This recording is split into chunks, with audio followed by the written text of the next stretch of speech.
Men, do we have a man talk for you today? Actually, it's so cool that it's probably going to take a few talks to get through this, but this is my friend Thomas, and he has an amazing story that we're going to talk about on this episode of Man Talk. Join us.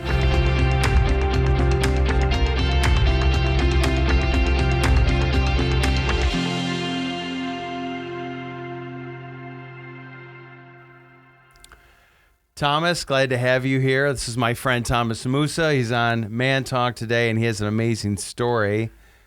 Welcome to the studio. Thank you. Thank you so much, Pastor Chad. Yeah. So, okay. So the other day, let me just set this up. The other day, you were just kind of, nonchalantly telling me that, hey, I'm going to Africa. And I'm like, oh, that's cool. Why you go to Africa? And you said, well, I'm going to go meet my dad for the first time. And I was like, wait, what? and that started a conversation that after our conversation, I'm like, dude, you have got to come into the studio. We have to talk about this. So, well, first of all, tell us a little bit about yourself, what you're doing right now, maybe, where you're from, and give us the load on that. Yeah. Well, like you said, my name is Thomas Musa. My parents are from a country called Rwanda. Okay. But I was born in Zambia. Mm-hmm. And of course they migrated here. My mom, she migrated here with my siblings and my stepdad. And so I've lived in America almost half of my life. Okay. Right now I am living in Troy, and I'm working with the youth there at the Troy SDA Church. Okay. So how old are you? I'm 22. Okay, so you've been in the U.S. roughly 11 years-ish. About. Yeah. And you were in Zambia for Yes. 11 years. Okay, how many languages do you speak? Just curious. Right now, 3. What do you got? When I came, we used to be 7. No way. Yeah. But So tell me what you got. Tell me what you lost. I lost a lot of the dialects because we lived in a refugee camp. Okay. Over in Zambia. So in order to communicate with some of these people who are coming from different countries in Africa, you had to learn their language. Mm-hmm. Right now, I speak Nyanja, I speak Kinyarwanda, and of course English. Yeah, those 3. Those are the 3 that you still got, Those are the and the 3 other that 4 were variations. Yeah. Okay, so you moved to the U.S. when you were roughly 11, and you came to Michigan, or did you come to a different state? Or We lived in Boston, Massachusetts for a year. Oh, wow, okay. Yeah. And then we moved to Grand Rapids, Michigan. Oh, okay. Yeah. Wow, so at 12-ish, you moved to GR, and then you've been between there and now in Troy. And Yeah. Wow. Okay, so you were in a refugee camp. Tell me, what was that like? Well, I mean, I was still young. But I can tell you the reason why we were in the refugee camp. Sure. My parents, they were in the genocide in '94 in Rwanda, and so they escaped from Rwanda. They found themselves in Zambia, and of course, my parents ended up splitting. But my mom decided that she would move us to the refugee camp. Yeah. Okay, so you were at a certain age, and then your biological mom and dad said, "We got to get out of here." Yeah. They moved to Zambia, and then while in the refugee camp, they split.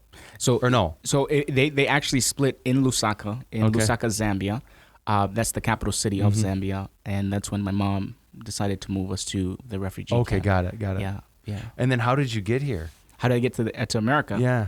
Well, because my mom went through the genocide. Yeah. Obviously, we were considered refugees in Zambia, and so we did our paperwork, and we were accepted. Oh man, that's amazing. We were brought here. Yeah. Now, did she meet your stepdad there or here? Or? She met him there. She met him there in the refugee camp. Yeah. No way. In the refugee camp, she met my stepdad there, and that's a crazy date. Yeah. The crazy thing is, she tells me she had vowed she'd never get married again. Wow. But somehow he was able to manage. Right, and they're doing well. Yeah, they're doing well. Fantastic. Doing well. Wow, that's crazy. Yeah. That's another story in and of itself. Okay, so got a new dad, and you got a new country, and you're growing up, and somehow between that and now where you're functioning as a pastor, right? A Bible worker, youth pastor in Troy. Yeah. I mean, that's quite a story. How did that all take place? Like, was that Yeah, it's it's a long story. I can say that God called me into ministry when I was still a child. Okay. My mother would take us to church, and she would take us to in Africa. They do a lot of crusades, like Mm-hmm. evangelistic series. She would take us to a lot of those, and somehow, as a child, I was really moved. I was really moved when I'd see pastors preaching. Mm-hmm. And so I would go back home and I would gather my friends and we would pretend to play church. And you preach at them. Yeah, I would preach. Of course, I was speaking gibberish. I didn't know what I was, what I was saying, but so I would preach. I would preach to my friends, and I knew I was called to be a pastor. The neighbors knew I was called to be a pastor. My mom knew I was called to be a pastor. Wow. And so, yeah.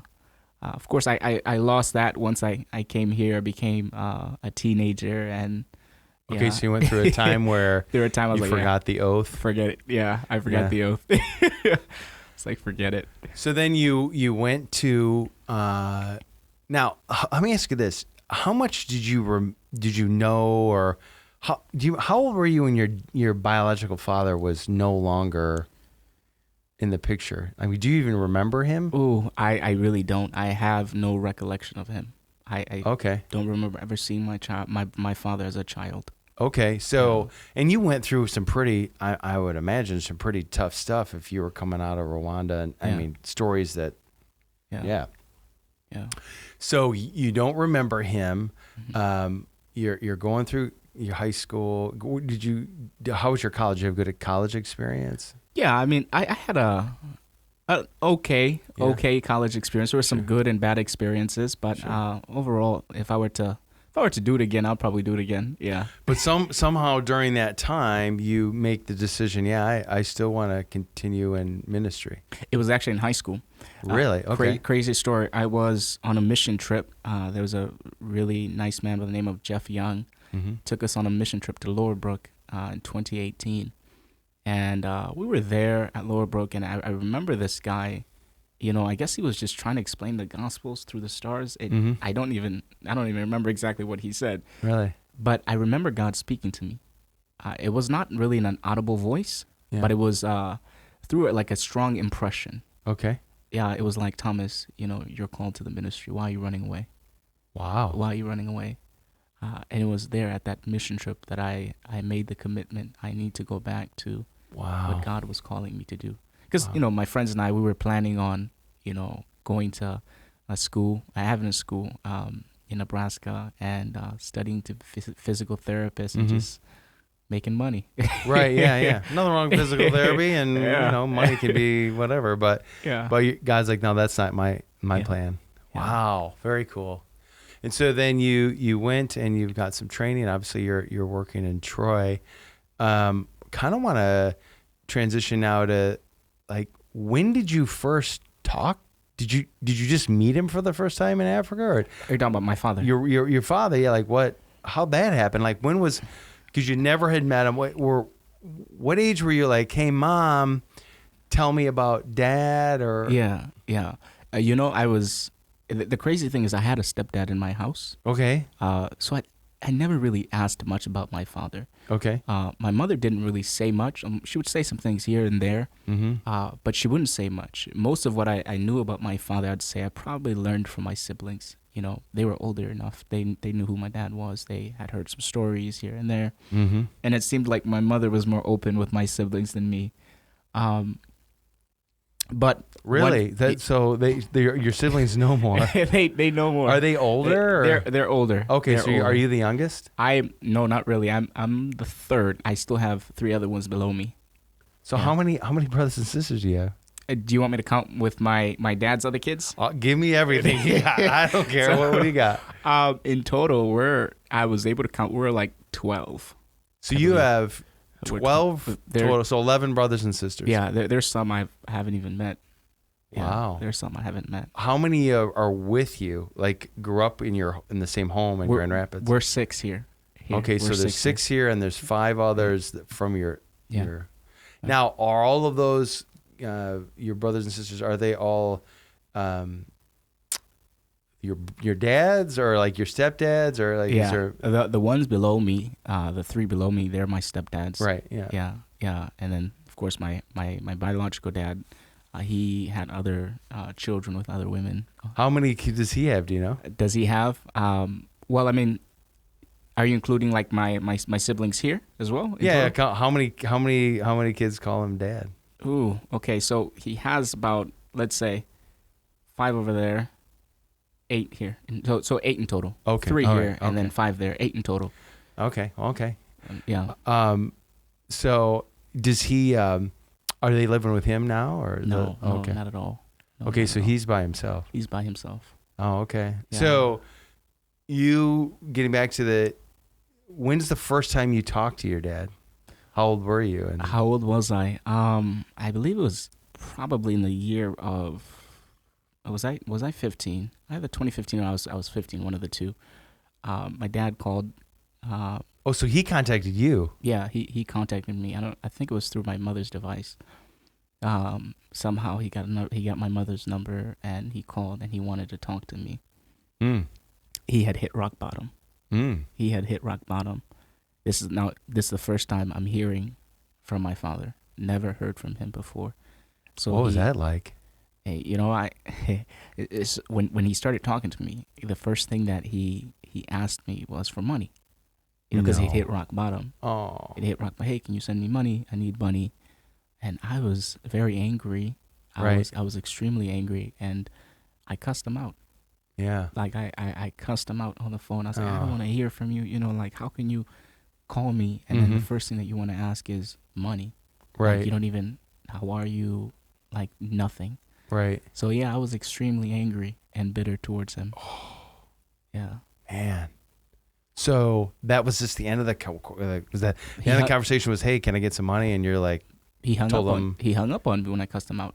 yeah. Yeah, he hung up on me. And so that you're 15, you tell dad, some things we don't need to repeat, but I mean, you're like, yeah, you're frustrated, and he hangs up, and then do you have another conversation? Yeah, or- yeah. He crazy enough. 2019, I'm in a canvassing program. Okay, so how old are you at 2019? In 2019, I was 18. Okay, say 3 years later. 3 years later, I'm 18 Okay. years old. I'm in a canvassing program in Warren. So canvassing, what is that? What is? Canvassing is basically literature evangelism. Okay, so you're passing out booklets for Jesus. Basically, yeah. And at that time, God is still starting to speak to me. Right. And he's reaching me where I am. Of course, I'm having my challenges and so forth and so on. But Right. yeah, so he reaches out to me. That was when I had social media. He reached out to me through Facebook Messenger. Oh, so he's stalking you, finds you on Facebook, and then drops you a DM. Basically, so I find out he has Facebook. Find out he has Facebook, and then he, in fact, he doesn't even send me a message. He decides to call me. Oh, so he called. Whoa. He calls me. So you see that, and what are you thinking? This is 3 a.m. in the morning. Of course it is. I'm in bed. The next, literally in a couple hours, I'm gonna be knocking on doors. I'm tired. Right. So I see this call. I decide to pick up. Yeah. Yeah, I decide to pick up. I leave the room, of course. I'm in the church foyer, sitting there.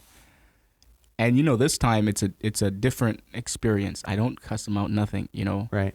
The thing that because I'm a very curious person. Sure. I'm extremely curious. If I want to know something, I'm gonna do everything to find out. Right. So, what I did was I was there. I said, I want to know what happened between you and my mother. Oh. I said, tell me the story. Okay, but can I just pause? Yeah. He's like, hey, son, it's dad. Is that And then he's not asking for money. he's not asking for money. He just wants to talk to me. He just wants to, yeah. Perhaps that's his hidden motive. It hasn't yet been revealed in the conversation. Wow. I wouldn't know. Yeah. So before that gets there, you're like, hey, Yeah. what happened? What happened? All I right. want to know what happened. So what's he say? So, he begins to explain the story of what took place when they came from Rwanda. I wasn't born in Rwanda, no. I was born in Zambia. Right, so I right. wasn't alive when all of whatever happened between them took place. So anyways, he begins to explain the story of what happened when they were running from Rwanda. They found themselves in a refugee camp in a Democratic Republic of Congo. Oh, okay. Right? So they're there in DRC. And a lot of things take place. You know, a lot of things take place. He marries another wife, so he has two wives, right? He has two wives. Whoa, so he's got another wife and your mom? And my mom, right? Does she know? Of course she knows. Of course she knows. Well, I didn't know. I mean, like, yeah, of course she knows. You know, but so that's the thing is, wow. Now these are refugees. They're running away from this country. Right. They're dealing with hunger, and you know, later on he would explain why he did it. He'd explain why he did it. It was because he said the lady that he married, she had money. He did it because he was like, I gotta take care, you know, of the family. So he married her for her money, basically. I mean, he told me that completely. So that he could feed you. Feed my sister. I wasn't alive. Oh, right. My sister, my mother, and of course the second wife. So he tells your mom, look, I gotta marry this woman so we can eat. Basically. Wow. Yeah. So we can eat. So look, yeah. like, I'm being real here. I'm not trying to judge anything. Like I'm trying to, because I have such a massive blind spot. Because I've never experienced any of that stuff. But to get to that mind where if that's legit, like he's thinking, I need to feed my family. I don't know what to do. Here's what I'm going to do. If that's legit, like, wow, he must have been in. Yeah. So he marries her. And he has children with her. Wow. They escaped together in Zambia. So now he's living with two wives and both of them have children and so forth. Are they in this? Are you guys in the same? Or not you, but everyone's in the same house. Same house. Eventually, as they're moving to Zambia, they're living in the same house.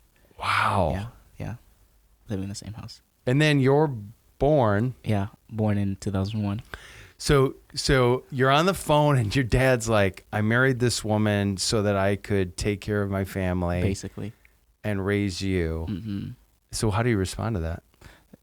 I mean, I thought that was just an excuse. Okay, so you're like, I ain't buying that. That's a lie. That's an excuse. I think there's a problem. It's not.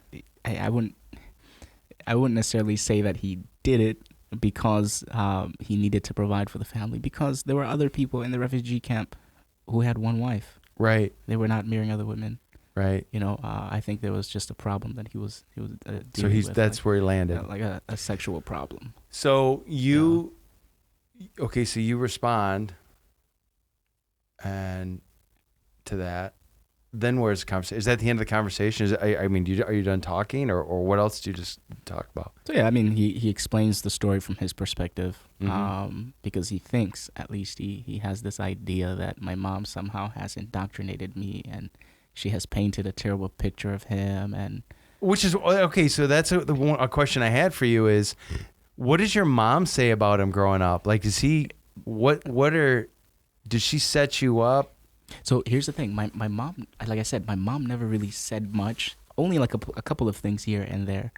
But so she never even talked about him. She did a couple of times here and there, but like not always, you know. Right. But one thing I do know is she would always say, you know, he's still your father. Reach out to him, talk to him. Even when I cussed him out on the phone, she was like, you know, don't do that. He's still your dad. You know, he's your father. You need to know. Your mom's a good woman. Yeah, my mother is a good woman. Wow, that's cool. So yeah. So the thing is, now my mom has gone through a genocide. Right. So my mom is going through a genocide. She has a child on her back, my oldest sister. And your husband is marrying another woman. I mean, genocide is a very terrifying thing. Oh. I mean, this was brutal. It was literally like two tribes. Yeah. For those who are familiar with the Rwandan genocide, you have two tribes, the Hutus and the Tutsis. And I mean, it didn't matter if you were, let's say, you know, you're my brother. Yeah. Or let's say you're my uncle or something. Right. And if you're a different tribe, you may be a Hutu, I'm a Tutsi. Mm-hmm. I can still kill you. Right. So now you're going through this experience, this genocide where relatives are even killing each other.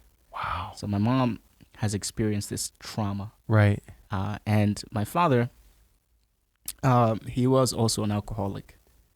Yeah, he was an alcoholic, and he was angry when he drank alcohol. So he would take it out on my mother, on the children, on these other wives that he married later on. So my mother was, you know, I mean, she was getting beat, you know, almost every day. When your husband comes back drunk, he's going to take it out on you. He basically did that. And So my mom had a lot of trauma, and that's why she never really said much growing up, because she had gone through this trauma. She just didn't want to talk about it. She was closed inside. But she would share things here and there. It was until I was 18 years old. I remember I'm about to go to college. I'm about to leave home. I'm scared and I'm excited. I'm leaving home. My mom decides to open up. This is the first time where my mom tells me the story from her perspective, the entire story. I'm 18 years old. Okay, so I'm going to stop you right there because we're going to end this episode, and I want to continue on, but we're going to need multiple episodes here. So this is kind of we'll end Man Talk in a crazy way, So no, your challenge. Here's the challenge. Actually, watch the next episode when it comes out. Remember, Man Talk, 3 things: love God, love everybody, and duct tape fixes everything. But yeah, check us out on our next part here as we continue on in this amazing story, Thomas's story, and his testimony. Thanks for joining.